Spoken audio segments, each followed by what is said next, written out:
Thank you.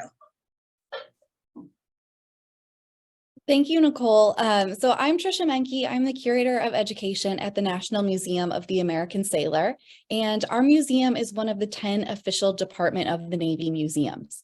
So the Navy actually has its very own kind of history branch. It's called the Naval History and Heritage Command.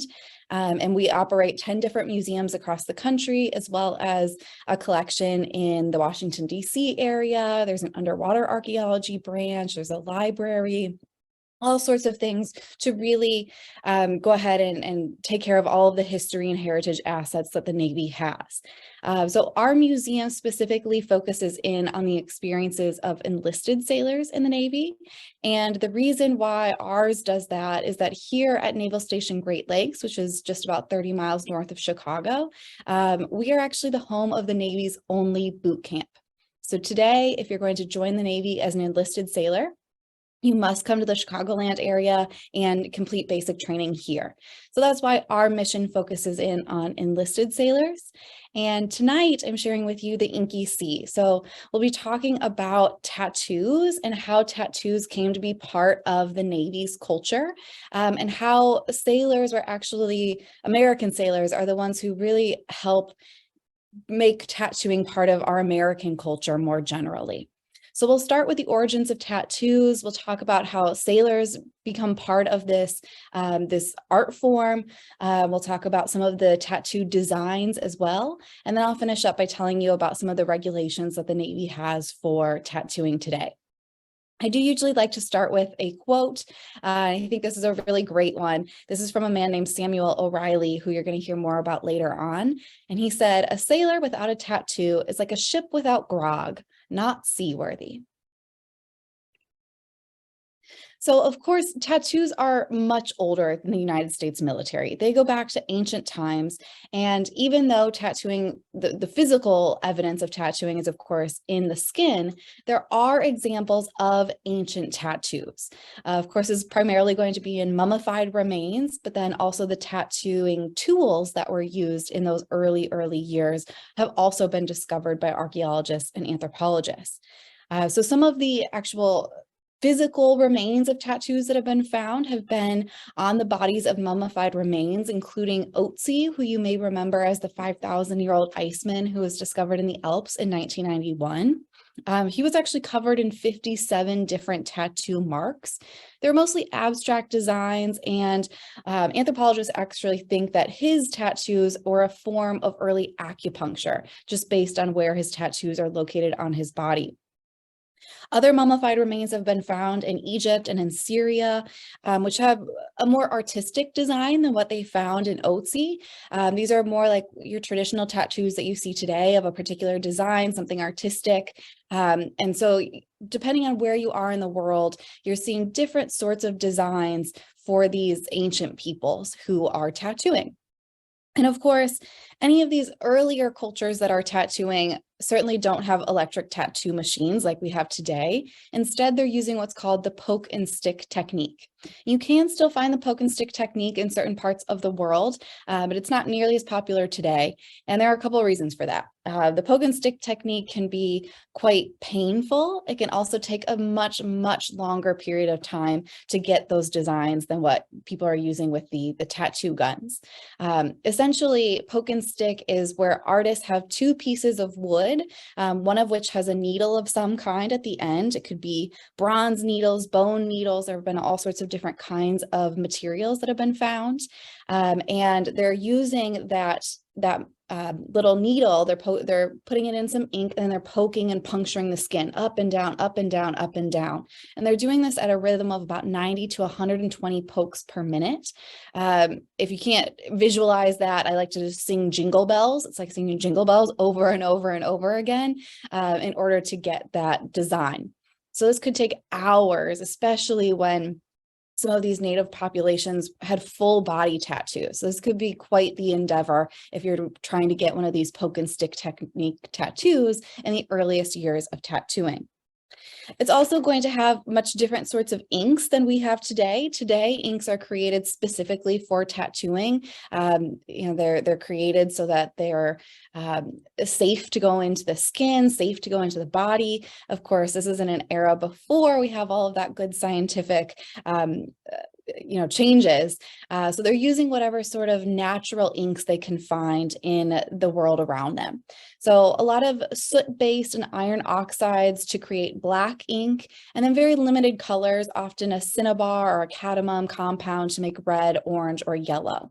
There were some blues as well, but certainly no purples or anything like that. Now, even though there are people who have been doing tattooing all over the world for thousands of years, the Western kind of European world wasn't particularly in this tattoo world. There weren't a whole lot of tattooing, not a whole lot of tattooing going on in the Western world as we're coming into the 16th and 17th centuries. Of course, Europeans knew tattooing existed. For instance, if you were to travel to like the Holy Land or places like that, you may see individuals with tattoos, but they're not particularly prominent in places like Great Britain at this point. Keep in mind, this is before the United States exists. So like a lot of things in Navy history, a lot of our cultural traditions here in the United States Navy really get their start with the British Royal Navy, kind of our predecessors. So it's the British Royal Navy who really bring tattooing from native populations around the world to the Western world. Captain Cook, whose image you can see on the screen, is the one who's really credited with sort of bringing tattooing to Europe. He starts to go to the Pacific Islands during this era, Polynesia, particularly Tahiti, and he's meeting these native peoples who have very elaborate full-body tattoo designs all over their bodies. And Captain Cook and his crew are really interested in this. They think it's this fantastic art form. They're really interested in what's going on. So Captain Cook is writing down all sorts of notes about this. The members of his crew are drawing pictures of these people. And some of our sailors in Captain Cook's crew are actually getting tattoos as sort of souvenirs while they're there. It's also Captain Cook that we have to thank for the word tattoo. Tattoo actually comes from a Tahitian word, which was tatau, and it means to tap or to mark. So Cook is the one who actually writes down tatau in his logbook in 1769 after stopping in Tahiti and learning this word. And then, of course, the English language sort of bastardizes tatau into tattoo. And that is where we get the word. Captain Cook, in another visit to Polynesia, actually brings back a very heavily tattooed Polynesian man, like the one you see on your screen. His name was Ome, and so Ome comes back to England, and he spends several months touring London. And thanks to people like Ome and sailors who were part of Captain Cook's crew and other crews that go to these areas of the world, they start the people, the civilians back home in England, start to actually see tattooing, maybe for the first time in their lives. So it's starting to introduce this art form to the Western world. And then, of course, as the United States gets its start after the American Revolution, American sailors are also going to be interested in tattooing. So just like the British, American sailors are going to travel all over the world, come into contact with these native peoples, and be really interested in tattooing as an art form. The other thing that both American and British sailors started to do is they looked at tattooing as an opportunity for a way to fill their time on long voyages. You know, today our sailors might have computers or video games or that sort of thing to fill some of their free time when they're out at sea for a long period of time. But if we're looking at the age of sail, there are only so many things to keep you busy. So art was incredibly popular among sailors in the earliest years in the age of sail, and tattooing is another form of art that these early sailors started to get interested in. So not only are they getting these sort of souvenir tattoos as they travel around the world, but they're also becoming amateur tattoo artists themselves. And by the late 1700s, about a third of British sailors had a tattoo, and about a fifth of all American sailors had a tattoo. Some of which would have been done by professional tattoo artists in other places around the world. Others are being done by their shipmates. So you can imagine these early sailors who are just sort of experimenting with tattooing in their free time. They don't exactly have the tools that the professional tattoo artist in Tahiti or other places may have. So they kind of have to make do with whatever is available to them aboard the ships. Of course, there are needles available aboard the ships. They are going to have to be able to fix any holes in their own clothes, and there are certainly very large needles for the sail makers who are actually taking care of the sails that are aboard the ship. So sailors started to use these sail makers' needles and any other needles they had on hand to become their tattoo needles. And the same thing is true of the inks. Unlike these people around the world who are specifically going out into their native environment to find their inks, sailors have to find whatever ink they might have on the ship. So some of the things that they used was India ink, maybe that their captain had for writing letters. They also used laundry bluing to create a blue pigment. And finally, probably the worst one I've heard is that some sailors even used gunpowder mixed with saliva as the ink for their tattoos. This is obviously well before there are any sort of safety regulations with the materials that tattoo artists are using. You can imagine too, as these very amateur tattoo artists are using these crude tools, their designs aren't going to be particularly elaborate. For the most part, they're going to be relatively crude, simple lines, shapes, anchors, words, that sort of thing are going to be the original designs that these tattoo artists aboard the ship are going to come up with. But over time, a number of these sailors become truly great artists when it comes to tattooing. They learn the skills, the techniques. When they stop in these ports around the world, whether it's Japan, China, Tahiti, anywhere else in Polynesia, they're coming into contact with people who truly know what they're doing. And so sailors are learning how to create these really beautiful pieces of art. And by the time some of these individuals decide that they're done with their military service, they have this skill. And it's thanks to these early American sailors that we start to see the very first professional tattoo artists in the United States. A lot of them are like, okay, so now that I'm not in the Navy anymore, what kind of career might I have? Well, they've got this skill. So they start to take this skill out into the world, initially in the port cities, tattooing their fellow shipmates and other sailors who are interested in getting tattoos. But sailors turned tattoo artists are going to start spreading it to civilians as well as they join circuses. So circuses often employed heavily tattooed people, like the two individuals that you see on the screen. And then as time goes on and the electric tattoo machine is invented, these sailors turned tattoo artists are also going with the circuses and not only showing off the tattoos that they've given to sideshow performers, but they're also then going to be able to tattoo people on the road. So they have road kits, portable kits that they can carry with them.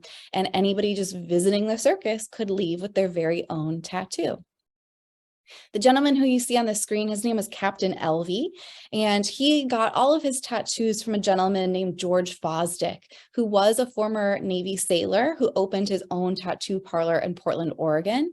And as you can see from Captain Elvey's back, not so much the young lady, but especially on Captain Elvey, a lot of these early tattoos that we see among the American people are going to be very nautical or naval in nature. So you've got a clipper ship in the middle of Captain Elvey's back, flying fish on either side, united we stand, an eagle at the bottom of his back. So all very patriotic and nautical in nature, which are going to be the most popular designs for quite a while.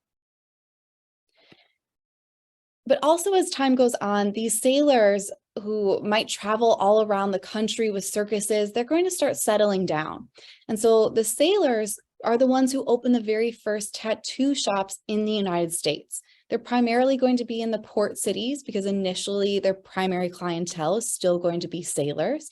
So you see places like Norfolk, New York, Seattle, Chicago, places with larger sailor populations are going to be the places we first see tattoo parlors. But by 1900, every major American city actually had a tattoo studio. They're usually in kind of the seedier sides of town, at least in these early days, in little shoebox stores like the one that you see here on your screen, which was the studio of a man named Cap Coleman. That's who you see in the picture. And he has his studio in Norfolk, Virginia. Now, one of the key reasons why tattooing starts to spread so much at the turn of the 20th century is that the electric age of tattooing was born. Remember Samuel O'Reilly, the one with the quote at the very beginning of my presentation? He is actually the one who invents the electric tattoo gun. Now, O'Reilly was a former sailor. He had joined the Navy in the 1870s, and he served primarily in the Pacific. So again, learning from these cultures where tattooing is very prevalent.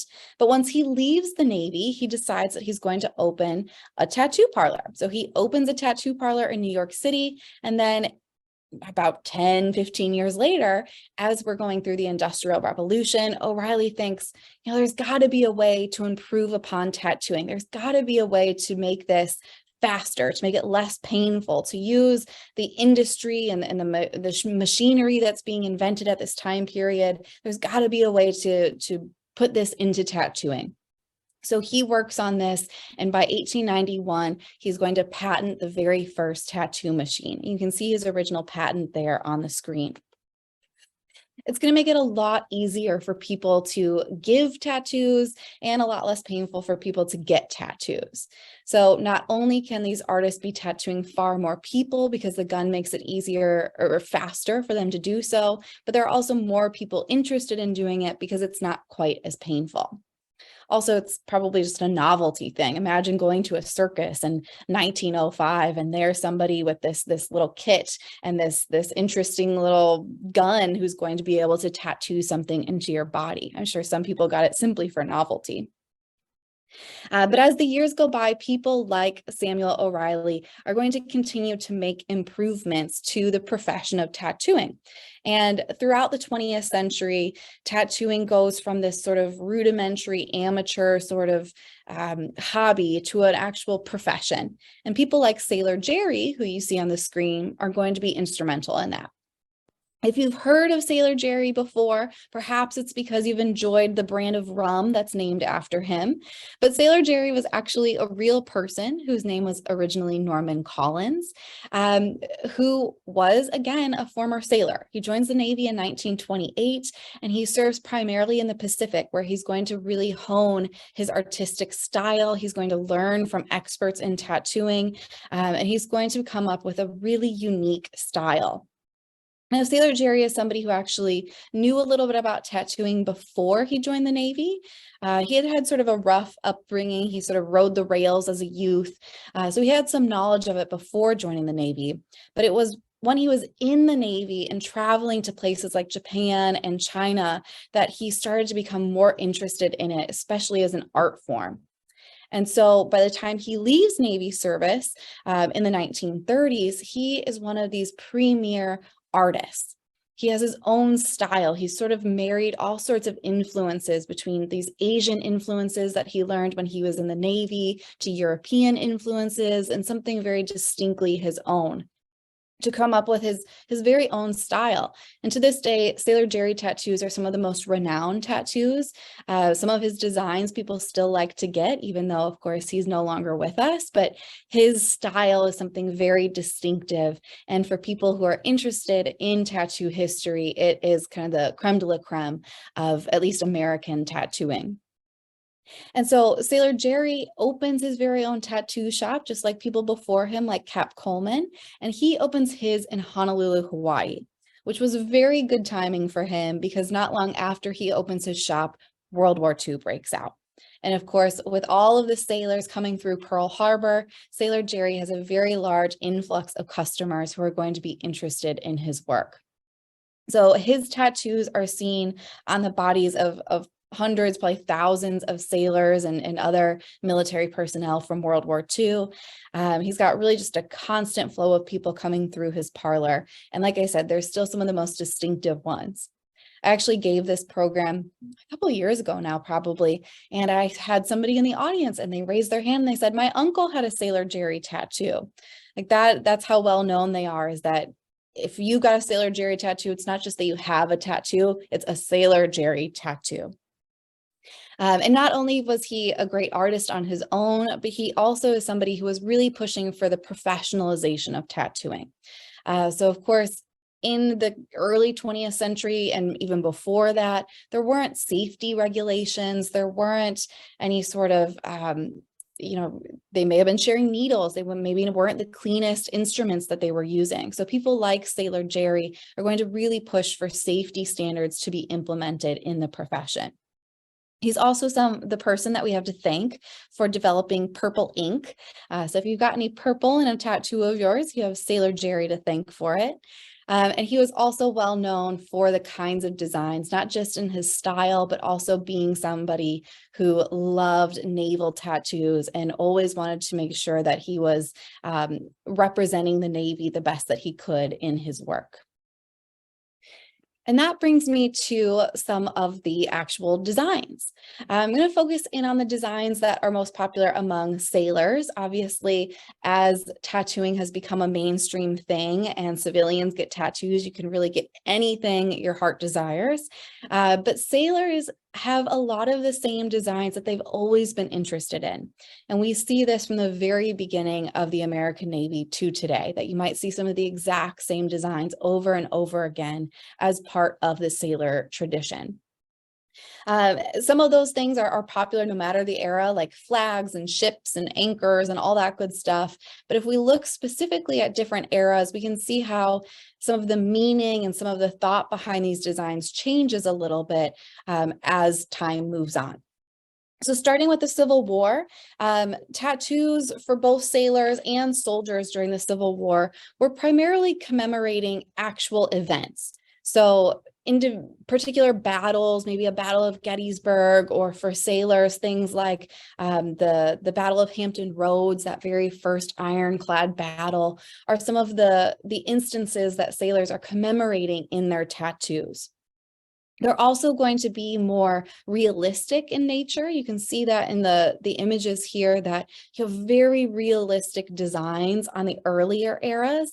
And then as we move into a more professional world of tattooing, you can see a lot of differences in the styles. You can see that these tattoo artists are really becoming artists with their own particular flair, rather than being so focused on a realistic design. During the Civil War, the most famous tattoo artist of the era is another former sailor. His name was Martin Hildebrandt. He had served during the Mexican-American War, so he had seen some action during his naval service. But by the Civil War, he was a civilian.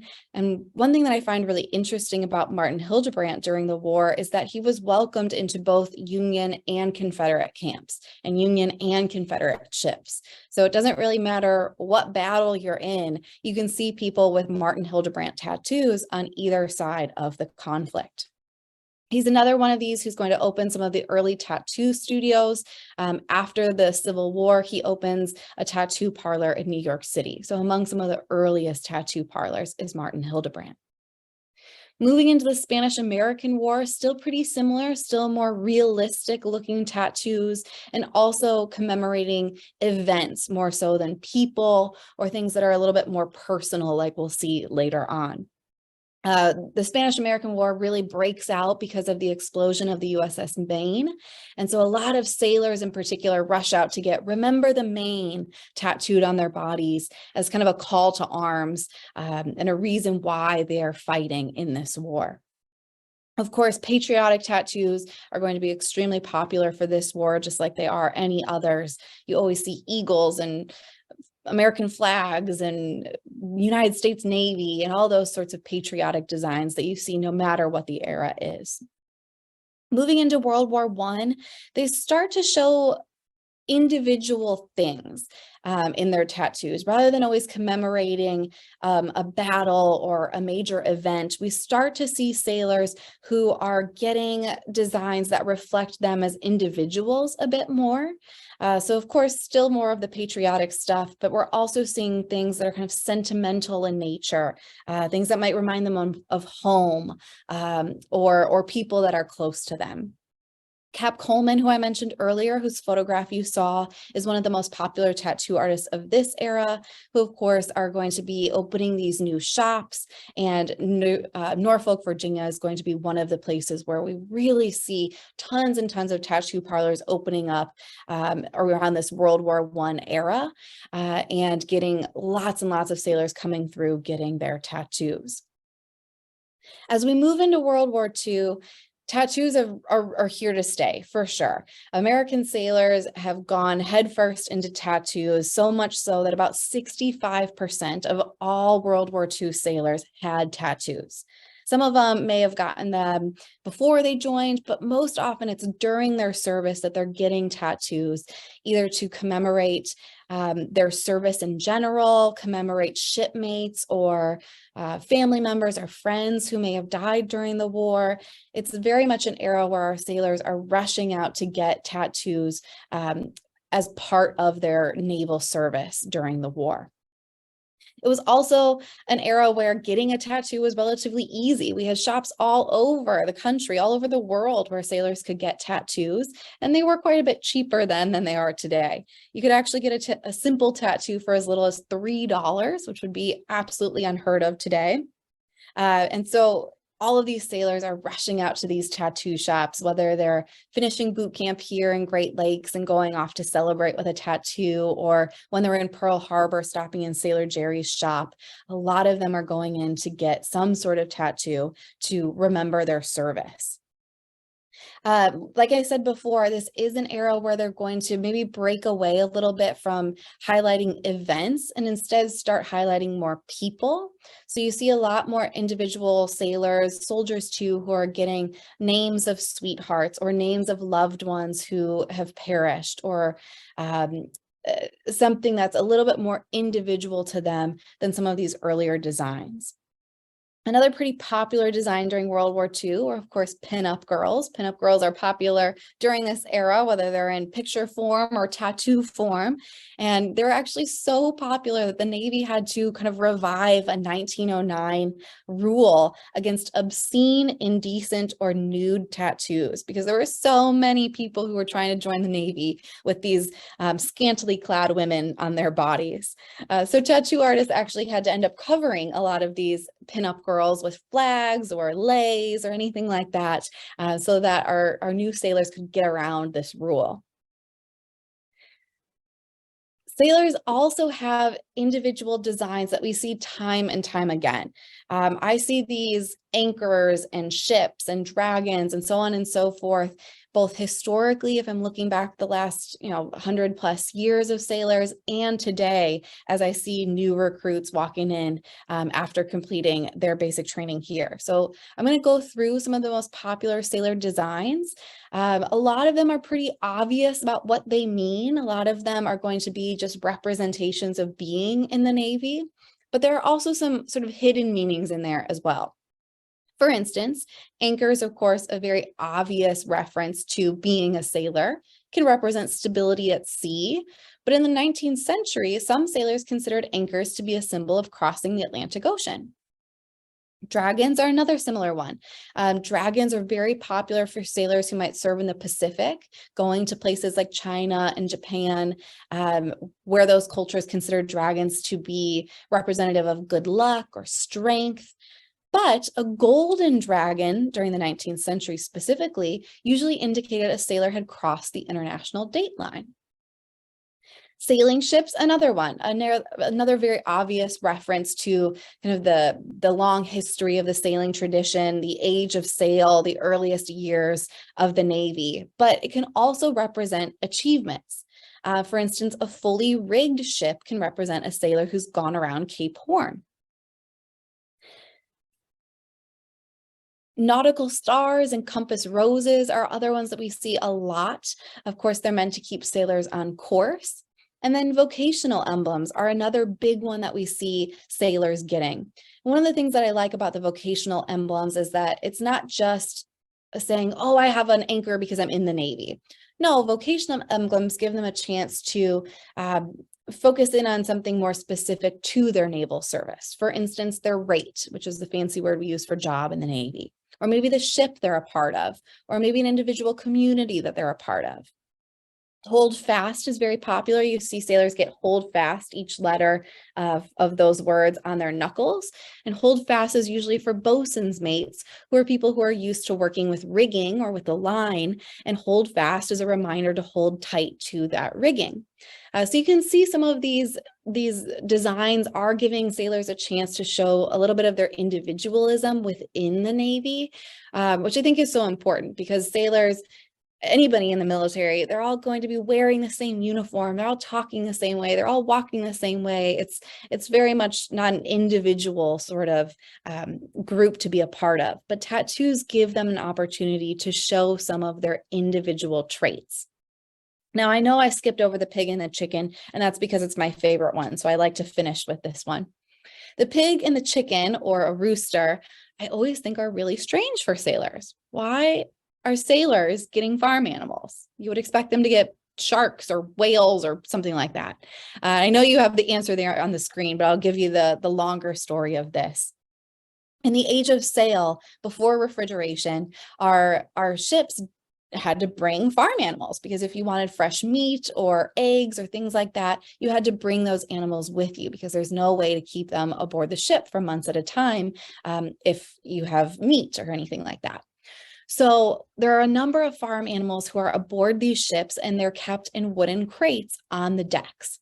Now, this is also an era where shipwrecks are relatively common, and a lot of the time sailors aren't going to survive those shipwrecks. But you know who does survive? The farm animals who are in those wooden crates because the crates float. So sailors who have always been very superstitious start to see chickens or roosters and pigs as good luck. And a lot of the times these sailors who wanted to get this lucky tattoo would get it on their feet as a way to protect them from drowning. And if you have any children or grandchildren who like the Disney movie Moana, here's a little fun fact for you. Moana's two sidekicks, a pig and a rooster, for the same reason. Now, what about today? Obviously, tattoos have been a part of the Navy from the very beginning. Hopefully, you've seen that over the last 30 minutes here, that American sailors have had this relationship with tattooing from the very beginning of the Navy. And the Navy recognizes that and understands that sailors, especially enlisted sailors, have this tattoo culture. So today, tattoos in the Navy there's not a whole lot of regulation to it. As you're looking at this image on the screen, the most recent tattoo regulations were put out in 2016. And at that time, they said, anywhere on your body where you see that yellow in this diagram, fair game for tattoos. So almost anywhere, hands, feet, arms, legs, even neck and behind the ears, sailors can have tattoos. Now, there are some guidelines for on the neck. They have to be very small, but the head, the face, the scalp are about the only parts of your body that you cannot have a tattoo to join the Navy today.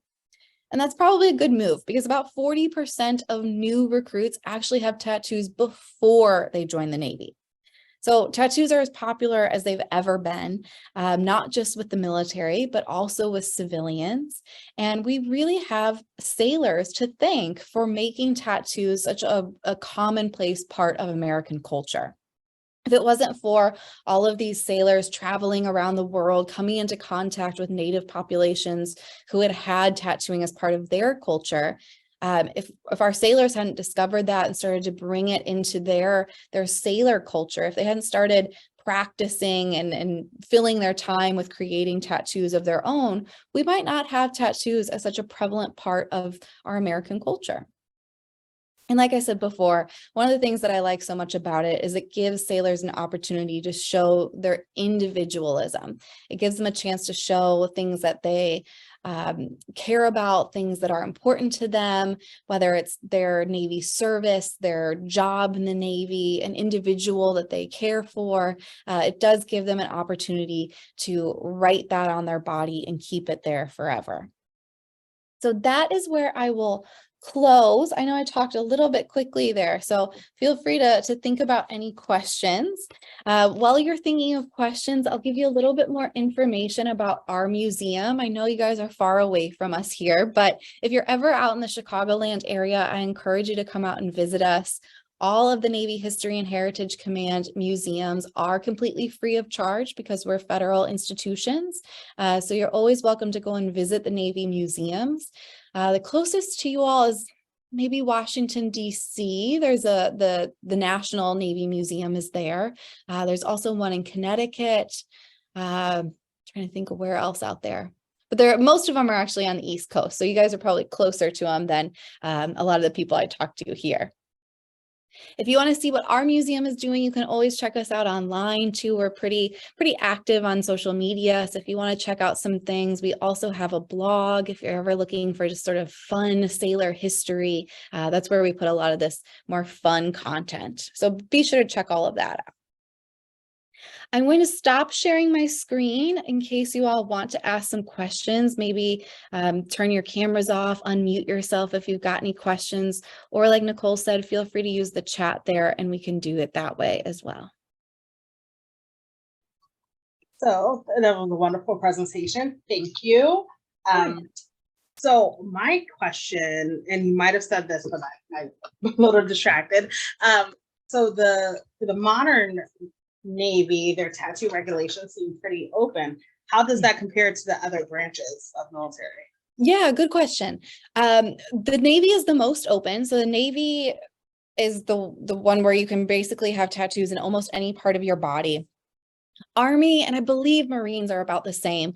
You have to be able to cover them all. So basically to the wrist is fine, but nothing on the hands, nothing on the neck, nothing on the behind the ears, that sort of thing. It has to be covered by your uniform. Thank you. And once again, I don't know about Air Force. Yeah.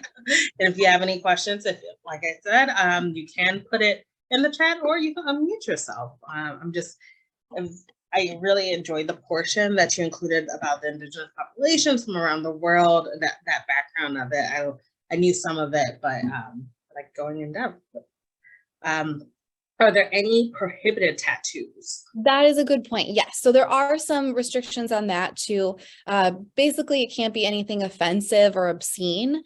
So, you know, certain sorts of language or emblems for certain organizations like a swastika, that sort of thing, are going to be no-goes. But for the most part, it's pretty open as long as it's not offensive.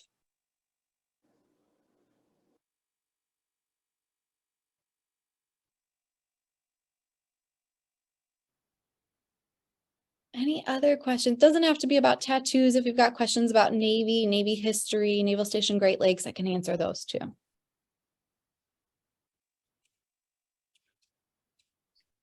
Can you tell me a little bit about your background? Sure, of course. So people always wonder if I'm in the Navy. I'm not in the Navy.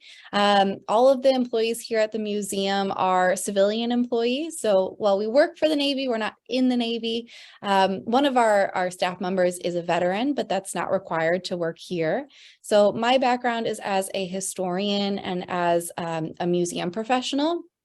Even though I'm actually from the Chicagoland area, but I actually got my bachelor's degree out in Pennsylvania. I went to Gettysburg College and then went down to North Carolina for graduate school and ended up back here in the Midwest. Okay, I'm seeing thank yous come in. Someone shared that I really enjoyed this. My grandfather had a shark on one arm and a lady in a martini glass on the other. Oh, I love knowing about the pig and the chicken. And it was interesting that you mentioned about Moana because that's exactly what I thought of. I always tell that anytime I have kids here in the museum, that's always my go-to little snippet for them because that one they know that really well. But yeah, so next time you're in a trivia, there's your reason for those Disney trivia.